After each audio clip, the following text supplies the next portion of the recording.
पाक अधिकृत कश्मीर के बारे में आपको याद है, भारत की संसद ने प्रस्ताव पारित किया था और आज भी वह संकल्प हम सबको याद है। पाक ऑक्युपाइड जम्मू कश्मीर यह भारत का हिस्सा था, है और रहेगा। जम्मू कश्मीर के दौरे पर पहुंचे रक्षा मंत्री राजनाथ सिंह ने पड़ोसी मुल्क पाकिस्तान पर सीधा चेतावनी दे दिया है। बड़ा हमला बोलते हुए उन्होंने कहा कि अगर इस बार पाकिस्तान भारत को चिढ़ाने की कोशिश या भारत के साथ युद्ध की कोशिश की तो पूरा पीओके भारत का भिन्न अंग हो जाएगा। पाकिस्तान के कब्जे वाले जम्मू कश्मीर यानी पीओके के हिस्से को फिर से हम हासिल करेंगे। इतना ही नहीं, रक्षा मंत्री राजनाथ सिंह ने कहा है कि वो हिस्सा भारत का हिस्सा है और इस देश का हिस्सा बना रहेगा। रक्षा मंत्री ने कहा है कि और हम बुरी नज़र डालने वाला कोई भी हो, भारत मुंहतोड़ जवाब देने के लिए तैयार है। उन्होंने विश्वास जताया है कि यदि कोई युद्ध हुआ तो भारत विजेता बनकर उभरेगा।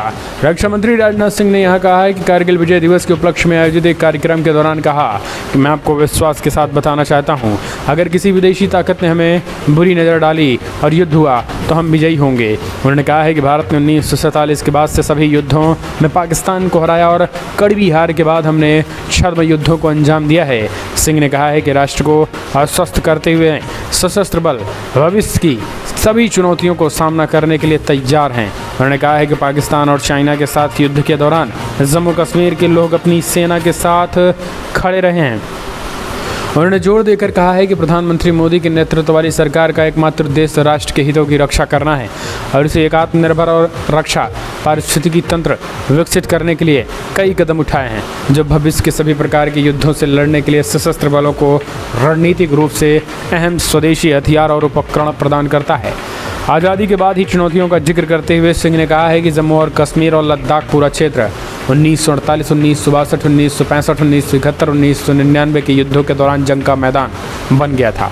पाकिस्तान के कब्जे वाले जम्मू कश्मीर में भारत का हिस्सा बताते हुए उन्होंने शारदा पीठ, हिंदू देवी सरस्वती के मंदिर के अवशेष हैं जिन्हें शारदा भी कहा जाता है का जिक्र किया। सिंह ने कहा है कि शिव स्वरूप अमरनाथ जम्मू कश्मीर की तरफ रहें और पीओके की तरफ शांति शक्ति स्वरूप शारदा रहें, ये कैसे हो सकता है? ये भारत की ताकत है और ये पूरी तरीके से उन्होंने कहा कि हम आने वाले समय में इसे एक करके ही रहेंगे। वहीं दूसरी तरफ आपको बता दें, चाइना की लगातार हरकतों को देखते हुए भारत ने भी तैयारियां पूरी कर ली हैं। भारत की तरफ से आपको बता दें, अब S-400 की जो मिसाइल है वो भारत LAC पे तैनात करने का ऐलान कर दिया है। देखते हुए सैन्य क्षमता को लगातार बढ़ाया जा रहा है। इसी बीच में S-400 missile air defence system border पर तैनात कर दिए गए हैं, खास करके LAC पे। सिस्टम को चीन की सीमा पर सक्रिय करने की योजना लगातार काम की जा रही है। जानकारी के मुताबिक दूसरे S-400 स्क्वाड्रन की डिलीवरी रूस में जहाज़ों और विमानों के जरिए चल रही है।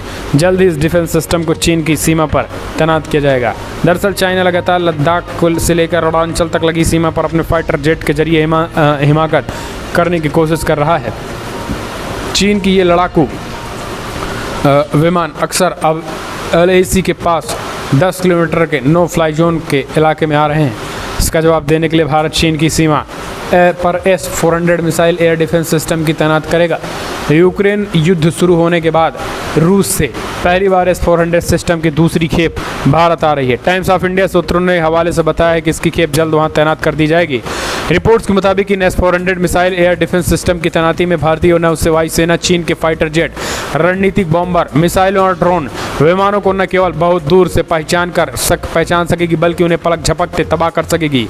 इससे पहले रूस ने S-400 की खेप पहली भेजी थी जिसे हजारों कंटेनरों की मदद से दिसंबर महीने में भारत पहुंचाया गया था। S-400 सिस्टम को पूर्वोत्तर सीमा पर तैनात किया गया था ताकि चीन और पाकिस्तान दोनों से होने वाले हवाई खतरों से निपटा जा सके।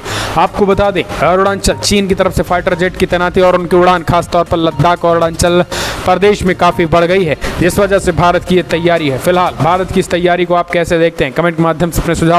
पाक अधिकृत कश्मीर के बारे में आपको याद है, भारत की संसद ने प्रस्ताव पारित किया था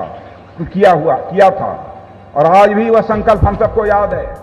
पाक ऑक्युपाइड जम्मू कश्मीर यह भारत का हिस्सा था, है और रहेगा। हम इसको मानते रहेंगे बहनों भाइयों, उसे हम कभी भूलेंगे नहीं, कभी हम उसे भूलेंगे नहीं। ये कैसे हो सकता है? शिव स्वरूप बाबा अमरनाथ हमारे यहां हों और मां शारदा शक्ति स्वरूपा एलओसी के पार हों। बहनों भाइयों, यह बराबर यह चीज हमको सालती है, लेकिन मैं कहता हूं कि पाकिस्तान को ऊपर वाला सद्बुद्धि दे। इससे ज्यादा आगे बढ़कर मैं कुछ नहीं कहना चाहता।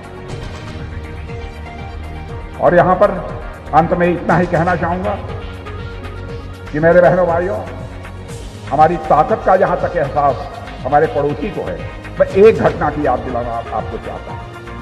पायलट अभिनंदन को लेकर, पायलट अभिनंदन के नाम से आप सभी परिचित हैं अच्छी तरह से।